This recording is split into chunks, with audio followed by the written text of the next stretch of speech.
नमस्कार दोस्तों, आप सभी का स्वागत है हमारे YouTube चैनल VCS एकेडमी पर। और आज की इस वीडियो में हम नीट IIT से संबंधित वीडियो लेकर आए हैं। इसमें हम द्रव्य के तापीय गुण से संबंधित क्वेश्चन आंसर यहाँ पर देखने वाले हैं।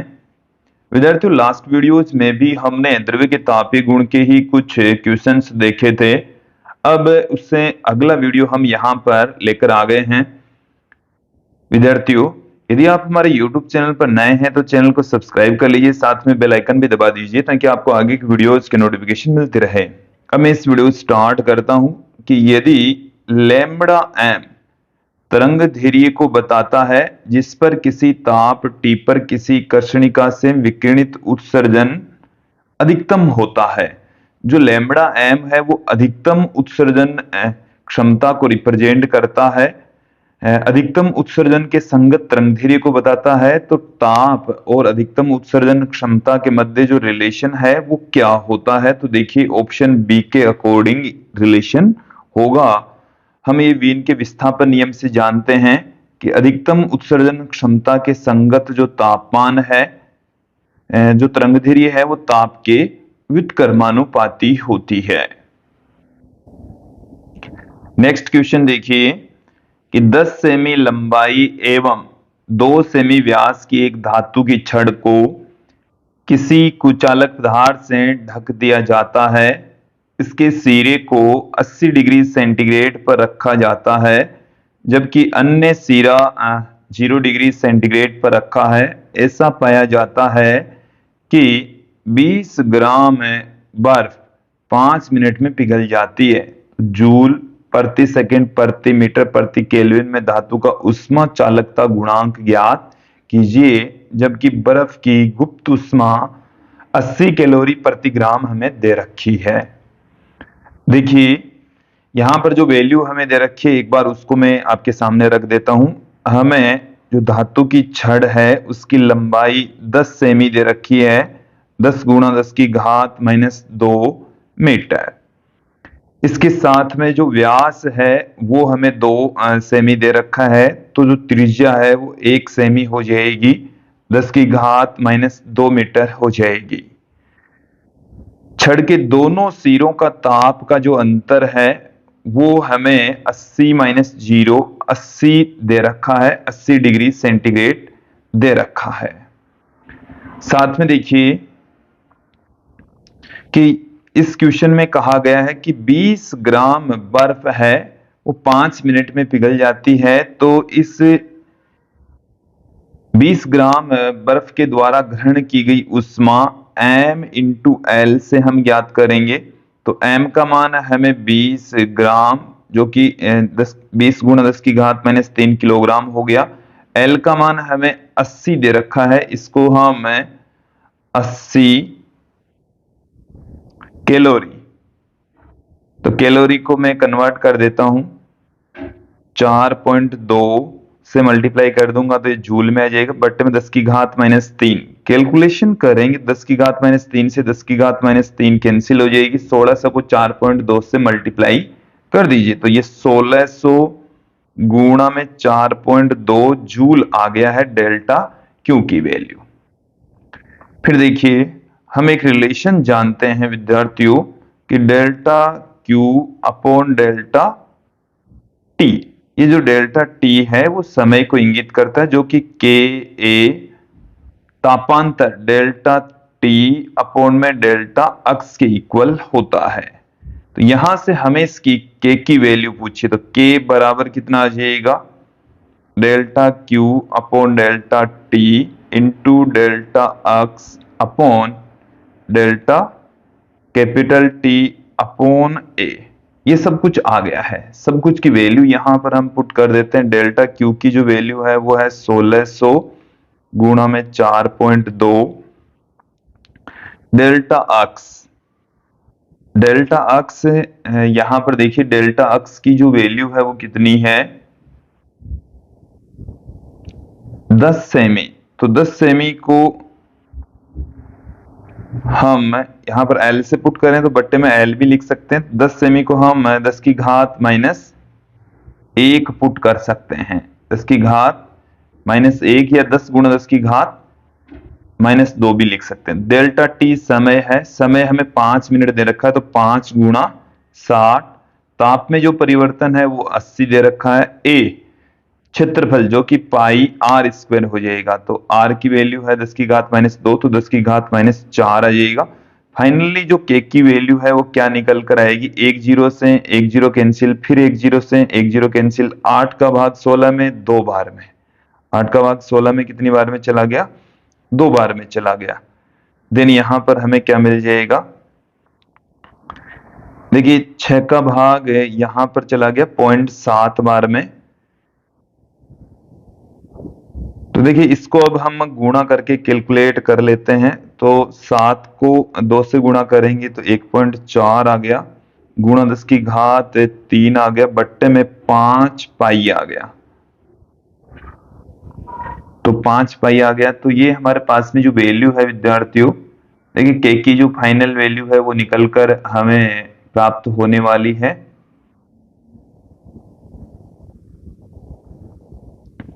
5 पाई। तो देखिए ये जो वैल्यू आएगी वो 8.9 के समथिंग प्राप्त होगी, जूल प्रति सेकंड प्रति मीटर प्रति केल्विन में। तो ये 8.9 ऑप्शन डी हमें दे रखा है, तो ऑप्शन डी यहां पर सही होने वाला है। नेक्स्ट क्वेश्चन की ओर बढ़ते हैं कि समान लंबाई एवं व्यास की दो छड़ों की उष्मा चालकताएं क्रमशः 3 एवं 4 इकाई है। यदि उन्हें श्रेणी क्रम में जोड़ दिया जाता है तो दी गई इकाइयों में संयोजन की उष्मा चालकता, तुल्य उष्मा चालकता पूछिए। श्रेणी क्रम संयोजन की तुल्य उष्मा चालकता, तो देखिए श्रेणी क्रम के अंदर तुल्य उष्मा चालकता का फॉर्मूला हमने देखा है कि 2 K1 K2 upon K1 plus K2। तो यहां से जो K1 की वैल्यू है वो है 3 इकाई और K2 की जो वैल्यू है वो है 4 इकाई। दोनों की वैल्यू पुट कर देते हैं, 2 गुणा 3 गुणा 4 बट्टे में 3 प्लस 4। देन यहां पर कितना आ जाएगा, 2 गुणा 12 बट्टे में 7, 24 बट्टे में 7 आ जाएगा। तो ये 3.43 आ जाएगा। नेक्स्ट क्वेश्चन की ओर बढ़ते हैं कि समान पदार्थ एवं सभी प्रकार के समरूप तीन धातु की दो छड़ों को, तीन धातु की जो छड़ें हैं चित्रानुसार जोड़ा जाता है। सिरों पर तापों को सांकेतिक रूप से रखा जाता है, ऐसा मानते हुए कि छड़ों की वक्र सतहों से उष्मा का कोई क्षय नहीं होता है। जोड़ अक्ष पर ताप क्या होगा। हमें 3 छड़ दे रखी है इस तरीके से, और इन तीनों छड़ों का जो प्रतिच्छेद बिंदु मतलब मिलान वाला बिंदु है वो अक्ष है, और अक्ष के ऊपर हमें ताप पूछा है। तो देखिए यहां से कुछ धारा इधर बहेगी, उसमें धारा उष्मा का प्रवाह उच्च ताप से निम्न ताप की ओर होगा, तो ये 0 डिग्री से ज्यादा ही होगा। तो ये H1 है, यहां से आ रही है H2, यहां से आ रही है H3। और देखिए ये जो H1 है वो H2 और H3 दोनों के योग के बराबर भी होगी। चलिए देख लेते हैं H1 की जो वैल्यू है वो कितनी है। तो यहां से इन दोनों के जो अक्ष है इसका टेम्परेचर हम कंसीडर कर लेते हैं T है। देन H1 बराबर क्या आ जाएगा, के ए टी माइनस 0 और लंबाई L ले लेते हैं। तो देखो सभी छड़ों का अनुप्रस्थ काट क्षेत्रफल और लंबाइयां सेम है। इसी प्रकार से H2 और H3 दोनों की वैल्यू सेम होगी, जो कि के ए 90 माइनस टी, क्योंकि उच्च तापमान यहां पर 90 होने वाला है। देन यहां पर अब इस रिलेशन के अंदर इन तीनों की वैल्यू मैं यहां पर पुट कर देता हूं, तो के ए टी माइनस 0 बट्टे में एल बराबर के ए 90 माइनस टी अपॉन एल। और देखिए H2 और H3 दोनों की वैल्यू सेम है, तो ये यहां पर 2 टाइम्स हो जाएगा। के ए से के ए कैंसिल हो जाएगा, एल से एल कैंसिल हो जाएगा, तो टी बराबर कितना आया है 180 माइनस 2t, और यहां से 3t बराबर आ गया है 180। तो t बराबर कितना निकल कर आएगा 180 बट्टे में 3 बराबर 60 डिग्री। तो यहां से 60 डिग्री ऑप्शन बी यहां पर सही होने वाला है। नेक्स्ट देखिए कि किसी विकिरणित वस्तु के ताप में 30% की वृद्धि होती है तो विकिरण की मात्रा में कितनी प्रतिशत की वृद्धि होगी। तो देखिए टेम्परेचर है वो पहले टी है, प्रारंभिक जो ताप है वो कितना कंसीडर कर लेते हैं हम टी, फिर अंतिम तापमान, अंतिम जो तापमान है उसमें 30% की वृद्धि हो जाती है। तो देखिए 30% की वृद्धि का मतलब क्या हुआ है T इंटू 30 बट्टे में 100। तो यहां से ये 0.3 आ गया, तो ये आ गया 1.3 T हो जाएगा। टेम्परेचर कितना हो गया अंतिम तापमान 1.3 T हो जाएगा। देन यहां पर स्टीफन का नियम क्या कहता है कि प्रति एकांक क्षेत्रफल से प्रति सेकंड उत्सर्जित ऊर्जा ताप की चतुर्थ घात के समानुपाती होती है। तो उत्सर्जित ऊर्जा में कितने परसेंट की वृद्धि हो जाएगी, तो ई डैश बट्टे में ई, ये आ जाएगा, इस टेम्परेचर को मैं कह दूं टी डैश, तो ये आ जाएगा हमारे पास में टी डैश बट्टे में टी, टी डैश बट्टे में टी। देन ये आ गया हमारे पास में टी डैश बट्टे में टी की घात 4, तो 1.3 टी बट्टे में टी की घात 4 बराबर आ गया है 1.3 की घात 4। तो ई डैश बराबर आ गया, ई डैश की वैल्यू आ गई 1.3 की घात 4 इंटू में ई।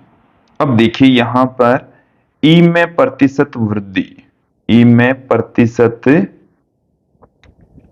वृद्धि, ई में जो परसेंटेज ग्रोथ हुई है वो कितनी हुई है ई डैश माइनस ई बट्टे में ई, ई डैश माइनस ई बट्टे में ई इंटू में 100। तो ई डैश की वैल्यू तो कितनी है 1.3 की घात 4 ई माइनस में ई बट्टे में ई इंटू में 100।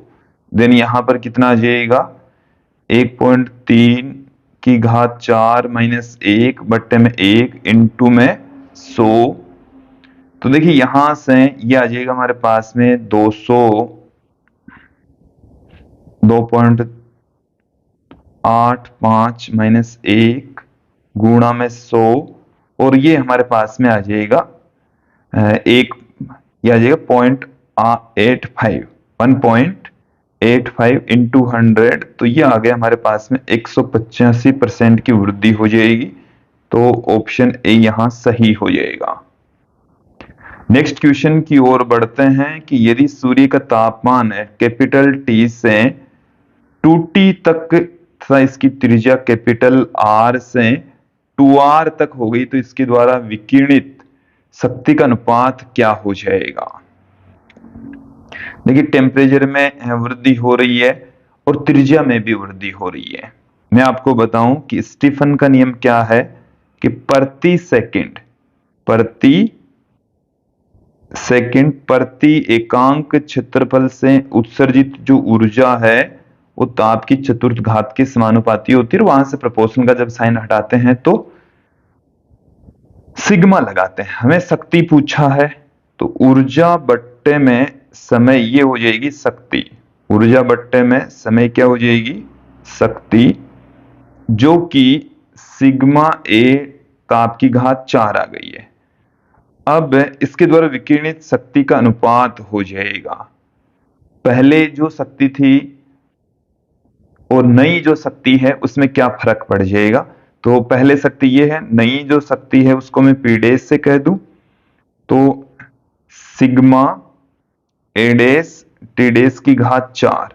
तो देखिए पी डैश बट्टे में पी बराबर क्या आ जाएगा सिग्मा ए डैश, ए डैश क्या है क्षेत्रफल, तो क्षेत्रफल क्या हो जाएगा 4 पाई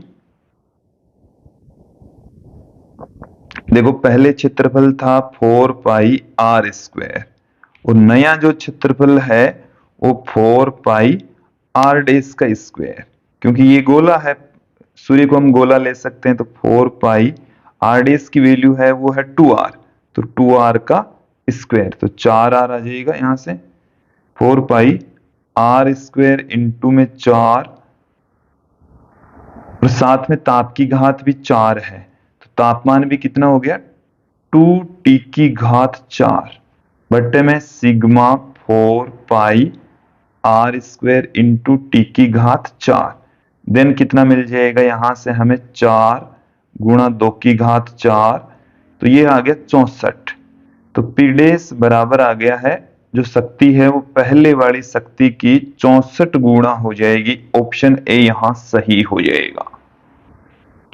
नेक्स्ट क्वेश्चन की ओर बढ़ते हैं। समान पदार्थ के दो गोले की त्रिज्याएं 1 मीटर और 2 मीटर है, उनके ताप क्रमशः 4000 केल्विन और 2000 केल्विन है, तो पहले गोले से प्रति सेकंड विकिरणित ऊर्जा क्या होगी। पहले गोले और दूसरे गोले दोनों की जो विकिरणित ऊर्जाएं हैं उनका अनुपात हमें यहां पर पूछा है। तो देखिए E1 बट्टे में E2 बराबर क्या आ जाएगा, सिग्मा ए A1 T1 4 बट्टे में सिग्मा A2 T2 4। यहां पर आप ध्यान दें कि दो गोले हैं, तो गोलों का सिग्मा से सिग्मा तो कैंसिल हो गया, गोलों का जो क्षेत्रफल है 4πr1² अपॉन 4πr2², ऐसे हम पुट कर सकते हैं। देन क्या मिल जाएगा हमें, R1 की वैल्यू है 1, तो 1 का स्क्वायर, T1 की जो वैल्यू है वो है 4000 केल्विन, तो 4000 की घात आ गई है 4, फिर बट्टे में R2 का स्क्वायर, तो R2 यहां पर हमारे पास में 4 है, तो 4 का स्क्वायर इंटू में T2 यहां पर 2 है, 2000, तो ये आ गया हमारे पास में। देखिए इसे हम ऐसे भी लिख सकते हैं 4 बट्टे में 4 इंटू 2 इसको मैं ऐसे भी लिख सकता हूं 4 बट्टे में 4, तो 1:1 आ जाएगा। दोनों समान ऊर्जा का उत्सर्जन करेगी, तो ऑप्शन सी यहां पर सही होने वाला है। नेक्स्ट क्वेश्चन की ओर बढ़ते हैं कि एक घनाकार थर्माकोल बर्फ के बक्से की भुजा 20 सेमी है। तो देखिए यहां पर बक्सा हमें थर्माकोल का दे रखा है और घनाकार दे रखा है एवं 5 सेमी उसकी मोटाई है। देखो मोटाई यहां पर वर्ड छूट गया है, 5 सेमी उसकी मोटाई है।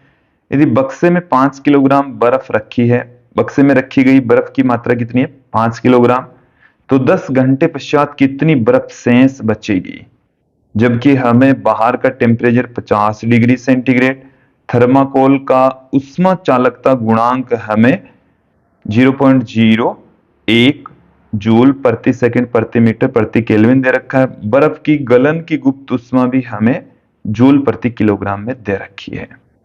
चलिए जो वैल्यू हमें दे रखी है उसी से ही हम रिजल्ट निकालेंगे। बर्फ की कितनी मात्रा शेष बचेगी, तो पहले तो हमें बर्फ को मिलने वाली जो बर्फ पानी में कन्वर्ट हो रही है उसको मिलने वाली उष्मा ज्ञात करनी है। तो उष्मा ज्ञात करने के लिए हम देखिए पहले तो हम इस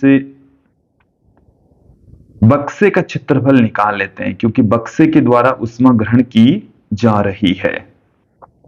तो बक्से का जो क्षेत्रफल है, मैं यहां पर क्षेत्रफल पुट कर रहा हूं 6 इंटू भुजा का स्क्वायर, 6 इंटू भुजा का स्क्वायर, तो 6 गुणा में जो भुजा है वो है 0.2, तो 0.2 इंटू 0.2 ये मीटर स्क्वायर में है। क्लियर। और जो मोटाई है वो हमें दे रखी है 5 सेमी, तो 5 गुणा 10 की घात -2 मीटर हमें इसकी मोटाई भी दे रखी है। ताप में जो परिवर्तन है क्योंकि बर्फ का जो तापमान है वो 0 डिग्री, बाहर का तापमान है वो 50 डिग्री, तो तापांतर हमें 50 डिग्री सेंटीग्रेड दे रखा है। उष्मा चालकता गुणांक के की वैल्यू हमें ये दे ही रखी है।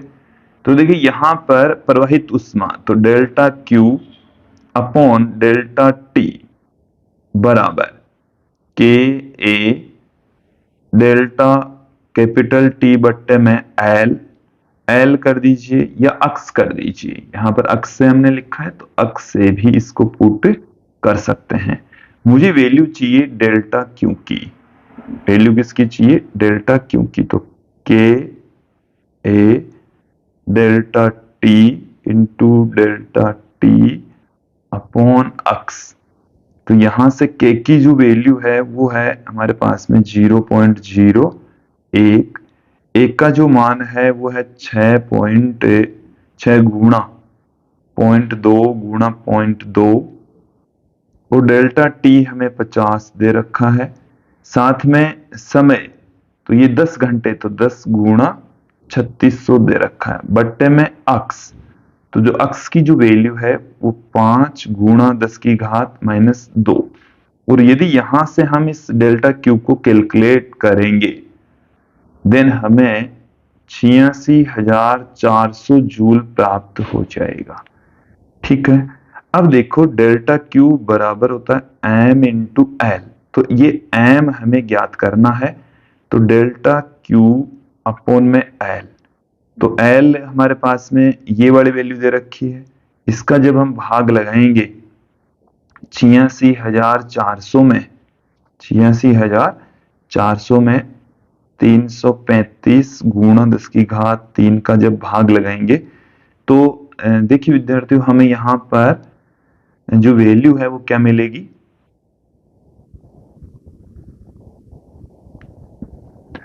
एम का मान हमें प्राप्त हो जाएगा 0.258 किलोग्राम। शेष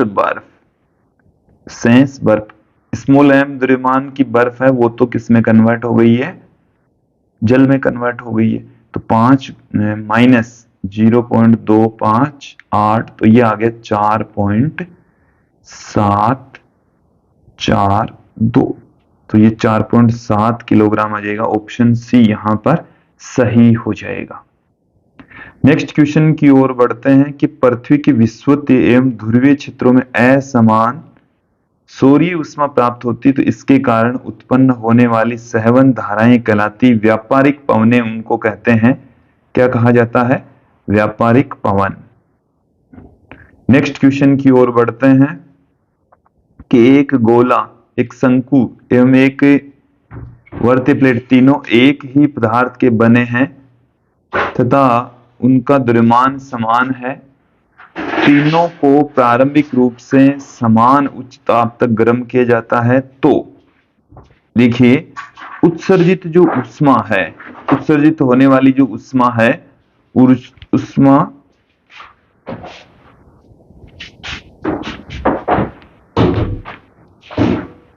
प्रति सेकंड प्रति एकांक क्षेत्रफल से, प्रति सेकंड प्रति एकांक क्षेत्रफल से उत्सर्जित होने वाली जो ऊष्मा है ये होती है। तो यहां से जो ऊष्मा है ना, ऊष्मा प्रति सेकंड, ये बराबर होता है सिग्मा ए की घात ए इंटू टी की घात 4। तो ताप क्षेत्रफल पर डिपेंड करेगी, तो क्षेत्रफल सबसे कम गोले का क्षेत्रफल न्यूनतम तो किसका होगा? इन तीन जो आकृतियां दे रखी है उसमें सबसे कम जो क्षेत्रफल है वो गोले का, और अधिकतम जो क्षेत्रफल है वो होगा प्लेट का, वृत्ताकार प्लेट का।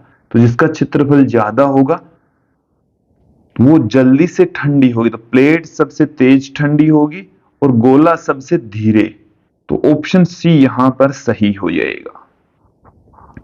नेक्स्ट क्वेश्चन की ओर बढ़ते हैं कि एक दीवार की दो परतें ए तथा बी समान मोटाई की किंतु भिन्न पदार्थों की बनी है। ए की उष्मा चालकता बी की उष्मा चालकता से दुगुनी है। और स्थायी दशा में दीवार में तापांतर 36 डिग्री है, परत ए में तापांतर क्या होगा? देखिए जो क्वेश्चन में आंकड़े दे रखे हैं उनको एक बार मैं पुट कर लेता हूं। एक की उष्मा चालकता गुणांक बी के उष्मा चालकता गुणांक का दुगुना है। ए और बी के मध्य का जो तापांतर है वो हमें 36 डिग्री सेंटीग्रेड दे रखा है। अब देखिए यहां से हमारे पास में इस तरीके से दीवार है, ये एक परत है ए और ये एक परत है इसके ऊपर बी। तो यहां से इनके मिलान बिंदु का जो टेम्परेचर है वो T कंसीडर कर लेते हैं। इसका जो टेम्परेचर है वो TA, इसका जो टेम्परेचर है वो है TB। तो देखिए जंक्शन का टेम्परेचर यहां पर इन दोनों का और इस बिंदु का जो टेम्परेचर है वो क्या होने वाला है? सेम होगा। देन यहां पर जंक्शन का टेम्परेचर हमने T कंसीडर कर लिया, तो देखिए क्या होगा, डेल्टा T उष्मा प्रवाह की जो दर है वो सेम होगी।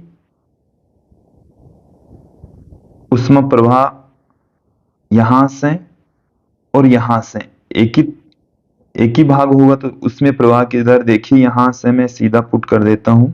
ये रिलेशन होने वाला है के ए इंटू कैपिटल ए, ये इसका क्षेत्रफल है, टी ए माइनस टी बट्टे में अक्स बराबर K B A T minus T B upon x. तो देखिए अक्स से अक्स कैंसिल, ए से A cancel, 2kb into T A minus T बराबर K B T minus T B. K B से K B भी क्या हो गया? कैंसिल हो गया, तो 2 गुणा टी ए माइनस टी बराबर T minus T B. Then यहां से देखिए इसमें हम दोनों तरफ टी ए माइनस टी जोड़ देते हैं। टी ए माइनस टी दोनों ओर जोड़ने पर दोनों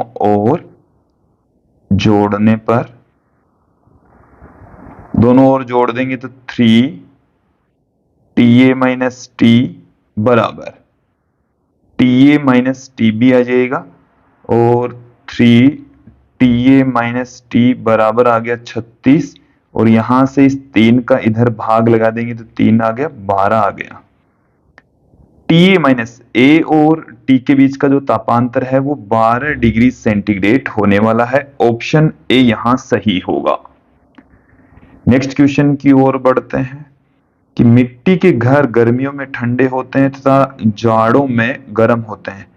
देखिए जो मिट्टी है, जो दीवार है, मिट्टी के घर हैं, गारे मिट्टी से बनाए गए हैं, क्योंकि टेम्परेचर का ज्यादा फर्क नहीं पड़ता था, क्योंकि उष्मा की कुचालक होती है, तो ये बुरी कुचालक होती है। ऑप्शन सी यहां पर सही हो जाएगा। नेक्स्ट क्वेश्चन की ओर बढ़ते हैं कि वीन की विस्थापन नियम किसके संबंध को व्यक्त करती है? तो अधिकतम ऊर्जा के संगत जो तरंग दैर्घ्य है इसको हम लैम्बडा एम से पुट करते हैं, और टेम्परेचर के मध्य को रिलेशन बताती है। लैम्बडा एम और ताप इन दोनों के मध्य के रिलेशन को रिप्रेजेंट करती है। फिर देखिए कि यदि प्रवेश का तापमान 300 केल्विन है तो 600 केल्विन पर शीतलन की जो दर है वो एच है, तो 900 केल्विन के ऊपर शीतलन की दर क्या होगी? देखिए जो शीतलन की दर होती है विद्यार्थियों,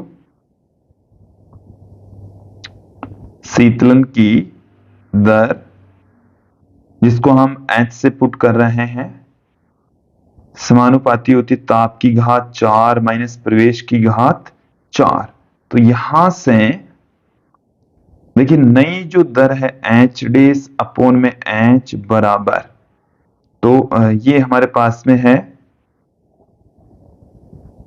अंतिम जो तापमान है, इसको मैं कह दूं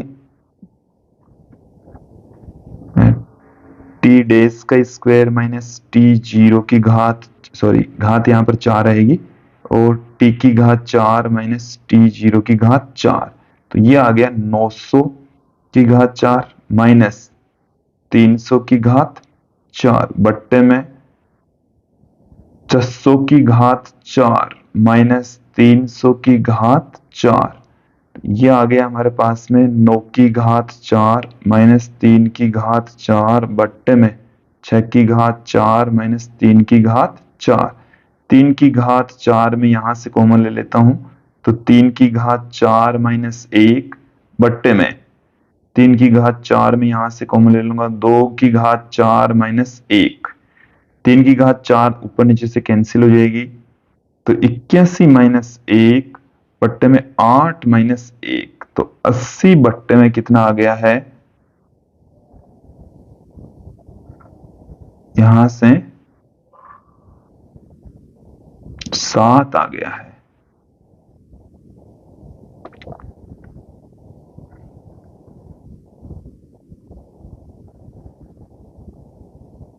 ये यहां पर 16 आएगा, कितना आएगा 16। तो 16 का भाग लगाएंगे तो ये 5 बार में चला जाएगा।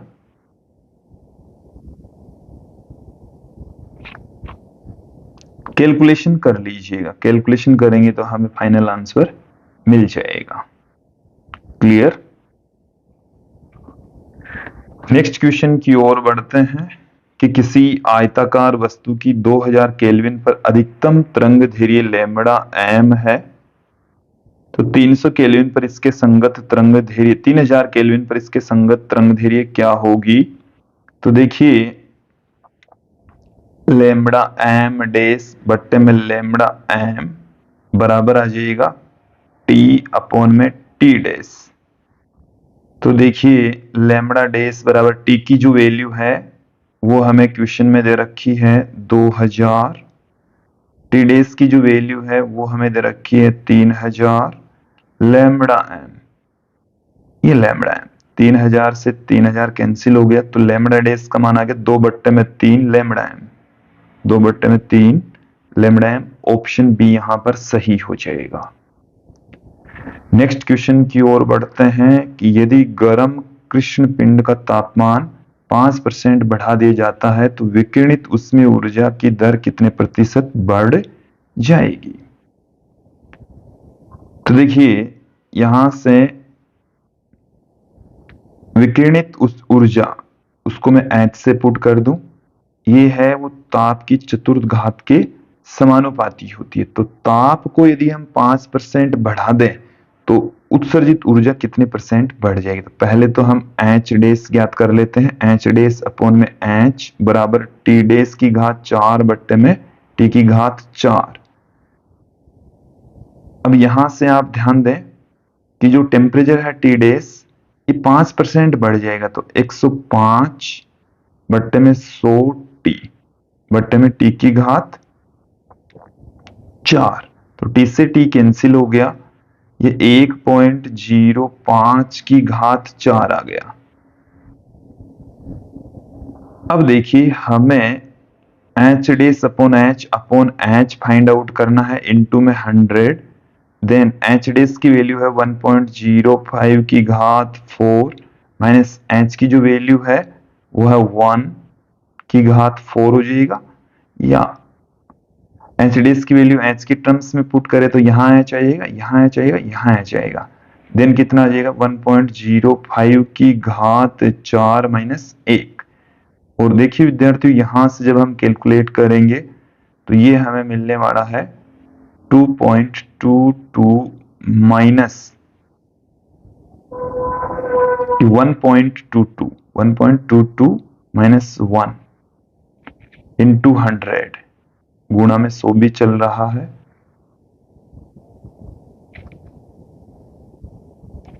तो ये हमें 22% मिल जाएगा। ऑप्शन बी यहां पर सही हो जाएगा। नेक्स्ट क्वेश्चन की ओर बढ़ते हैं कि किसी गर्म वस्तु से उसमें विकिरण किस वेग से गति करती है तो प्रकाश के वेग से गति करेगी। ऑप्शन डी यहां पर सही हो जाएगा। नेक्स्ट क्वेश्चन की ओर बढ़ते हैं। प्रायोगिक निरीक्षण यह दर्शाते हैं कि सूर्य विकिरण तीव्रता दृश्यमान क्षेत्र में 480 नैनोमीटर तरंगदैर्घ्य के लिए अधिकतम होती है तो सूर्य की सतह का तापमान का आकलन कीजिए, जबकि हमें वीन नियतांक भी दे रखा है। वीन का नियम यहां पर हम अप्लाई कर देंगे। लैम्बडा एम बराबर बी बट्टे में टी होता है, तो टी बराबर क्या आ गया, बी बट्टे में लैम्बडा एम।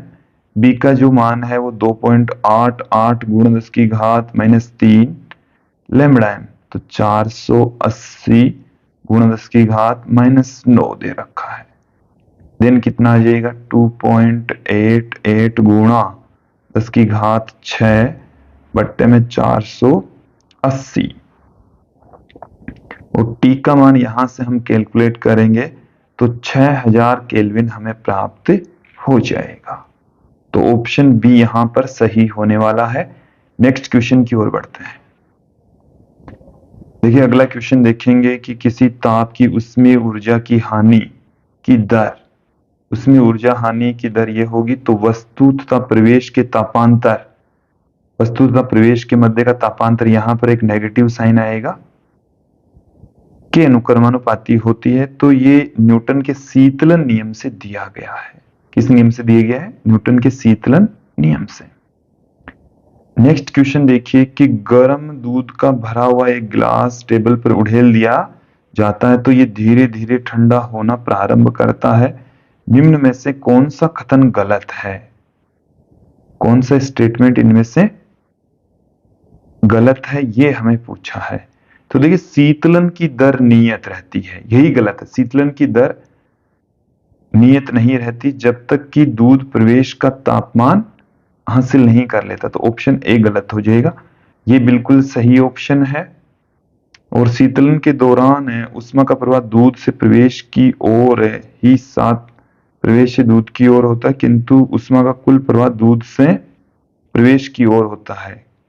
और सभी तीनों घटनाएं चालन, सेवन, विकिरण दूध से प्रवेश की और उष्मा के क्षय के लिए उत्तरदायी होती, तो ऑप्शन ए यहां पर गलत होने वाला है। Option A